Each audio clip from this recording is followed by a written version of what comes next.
Listen closely. Can you hear the birds chirping? See the flowers and trees budding?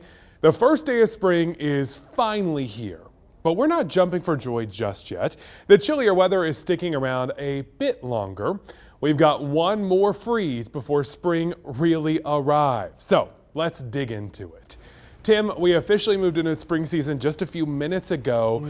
What does that mean for us? Yeah, there's truly nothing magical to that very beginning of spring, Ben. What it is it's something to do with the sun. What that means is that at this point, exactly in time, 524 for today, that's when the sun has been directly positioned over the equator. It has been in the southern hemisphere throughout the winter months. Now it's right over the equator, and then from here until June, it's going to be spending more time in the northern hemisphere. That's why our days get longer. That's why we warm up, and that's why summer is warmer than winter is, of course. Take a look at our increased daylight over the next couple of weeks. Right now, our days are about 12 hours long, but in just a couple of weeks, you can see they'll be 13 hours long, and it just keeps on growing and growing until the first day of summer, which comes up in the end of June. Nothing on radar locally, of course. There were actually a couple of sleet showers in southeast North Carolina today, if you can believe that. They had a little winter action today. It's funny how it works. We're in the low 50s currently. This is actually the warmest that we have been all day. But as Ben told you, a cold night yet again. A freeze warning for tonight, mid to upper 20s. Nothing different than what we saw the last couple of nights, but it is one more night you'll have to prepare those plants. After that, the warm air is really going to start to take over. I have us in the low 60s for tomorrow afternoon. Good amounts of sunshine. It's a pretty nice day, but take a look at the end of the week. We have a little hiccup on Wednesday with extra clouds and maybe a passing shower or two, but by Thursday, lots of sun, upper 70s. I think we'll get close to 80 by your Friday to finish off the week. Guys, it could be worse. Snow in Minnesota is welcoming the first day of spring. Some folks there say it is just part of living in Minnesota. We live here because of the weather, because of the cold weather. I mean, I'm glad that all these snowbirds are gone. They're not up here right now, bothering all of us, so we can just enjoy this. So far, it's yet to hit 50 degrees in Minnesota this March. The last time they went the entire month without reaching that temperature, 2001. Remember, the best way to stay up to date on the weather is to download the free WFMY News 2 app. You know, the spring season means spring break is here. This year, AAA projects more families are headed on trips today. 40% say their trips involve at least 3 generations traveling together. As far as locations, beach vacations still the most popular. And here in the U.S., Florida beaches will be the most crowded. Travel experts say cruises also a popular option this time of year. Heading on a safe spring break is always a concern around now. Right now, thousands of people are flocking to Florida, and down in Miami, they were forced to issue an emergency curfew after a violent weekend there.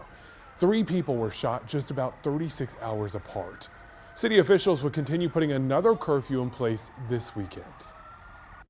While most may come here to enjoy the amenities of Miami Beach, the overwhelming volume of visitors, the few that come with bad intentions, and the presence of guns creates a wholly intolerable situation.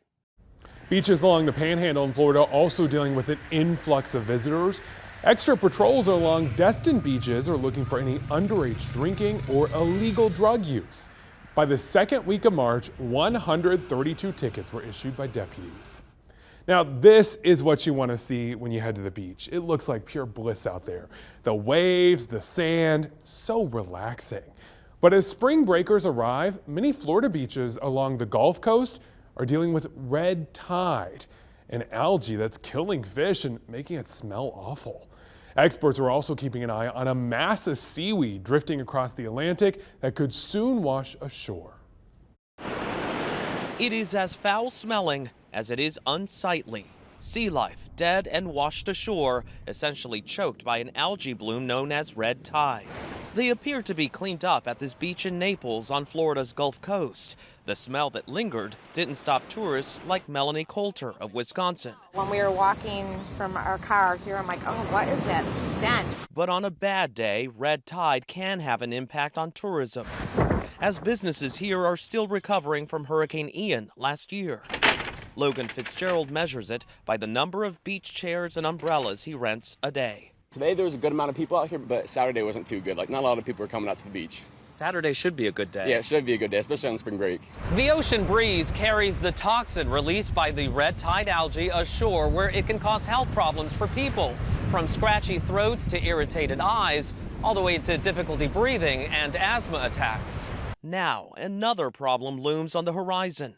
A 5,000-mile-wide patchwork of seaweed clumps in the Atlantic, captured in satellite images, is making its way toward the Caribbean, Mexico, and Florida beaches. In the past, the buildup of sargassum has been so large and smelly, heavy machinery was brought in to clear it. As that biomass degrades, it's going to release gases, things like hydrogen sulfide, which smell like rotten eggs, but it's harmful. And so you don't want to be breathing that in a lot. Would you advise against going in the water? If you go to a stretch of beach and you see dead fish and you start getting a scratchy nose or your eyes are watering, probably not the best idea to stay there. The potential impact of the seaweed here is still weeks away. The hope is red tide will have subsided, and all these beachgoers will have to worry about is catching a wave. For CBS Mornings, Manuel Bojorquez, Naples, Florida. The first day of spring also means it's time to get your home in order. Spring cleaning can seem daunting, but there are some easy tasks you can take to organize and reset this spring season. Let's start with your closet. Take stock of what you're actually wearing by turning the hangers in the opposite direction. When you take something down to wear, rehang the hanger in the right direction. At the end of the season, you'll be able to look across and see what you're actually wearing and what you're not, and ditch the wrong stuff. Up next, clean your windows and your blinds. It's an easy way to do it here by doing it without taking them down. Just wrap a pair of kitchen tongs with washcloths or dusters, and you secure them with rubber bands. Then grip the tongs onto the blinds and slide from one side to the other. Finally, an interior designer says, don't forget to take down any hanging art or frame pictures, the ones with glass on them. You might not always think about it, but dust collects easily on those surfaces. So you can take advantage of the spring season starting right now when it's cold outside. It's a good time to do that house cleanup.